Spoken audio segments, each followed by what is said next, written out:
अपने शौहर की दूसरी शादी के बाद से श्री भुट्टो कभी 70 क्लिफ्टन या अलमुर्तजा नहीं गई, बल्कि वो अपने आबाई घर नोडेरो में रहने लगी। वो ना कभी इस्लामाबाद आई और कभी वजीर आजम हाउस तक नहीं देखा। नुसरत असफहानी से शादी के बाद जुल्फिकार अली भुट्टो की जाती जिंदगी दो हिस्सों में बंट गई। एक तरफ वो नुसरत और बच्चों के साथ शहरों में रहते और दूसरी तरफ श्री बेगम अपने गांव में। भुट्टो ने उन्हें कभी तलाक नहीं दी और वो कानूनी तौर पर उनकी जौजा ही रही। भुट्टो साहब हर ईद पर अपने बच्चों बेनजीर, मुर्तजा, शाहनवाज और सनम को नोडेरो लाते।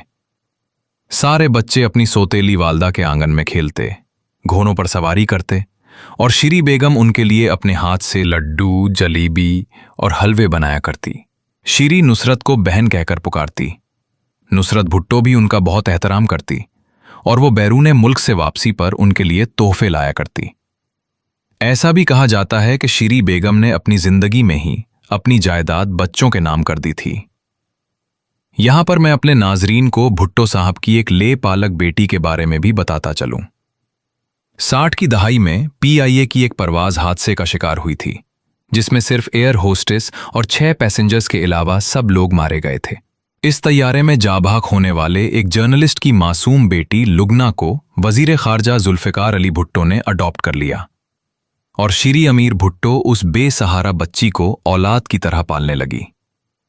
आगे हम जानने वाले हैं कि हजारों एकड़ की मालकिन कैसे जनरल जियाउल हक के दौरे आमरियत में रेलगाड़ियों पर सफर करके अपने शौहर से मिलने रावलपिंडी आया करती थी। कम लोग जानते हैं कि पीर पगाड़ों की भुट्टो खानदान से पुरानी दोस्ती थी। जब जुल्फिकार भुट्टो के ससुर फौत हुए तो ना सिर्फ वो तजहीज़ व तदफीन में शरीक थे, बल्कि वो घर के अंदर भुट्टो खानदान की खवातीन से ताज़ियत के लिए भी आए थे। हसन मुज्तबा अपने कॉलम में लिखते हैं कि भुट्टो खानदान की औरतों ने पीर पगारों को सोने, चांदी और दीगर कीमती जेवरात का संदूक बतौर अमानत दिया ताकि जुल्फिकार इसे कहीं फरोख्त न कर दे। जब भुट्टो साहब को इस बात का इल्म हुआ तो वो कहने लगे, पीर पगारो कौन होता है हमारी औरतों की अमानत रखने वाला? बरसों बाद जब भुट्टो पावर में आए तो उन्होंने पहला फोन ही पीर पगारो को डायल किया और गुस्से में बोले, आइंदा से खबरदार रहना। जुल्फिकार अली भुट्टो जब प्राइम मिनिस्टर बने तो उन्होंने कई बार श्री बेगम को अपने साथ इस्लामाबाद चलने को कहा, लेकिन वो हमेशा ये कहते हुए जाने से इनकार कर देती थीं कि वहां मेरा दम घुटेगा और मैं खुद को तन्हा महसूस करूंगी। श्री अमीर कहा करती थीं कि अगर मैं कभी बुर्का उतार कर लाड़काना के बाजार से गुजरती तो मुझे किसी ने भी नहीं पहचानना था, क्योंकि आज तक किसी ने मेरा चेहरा नहीं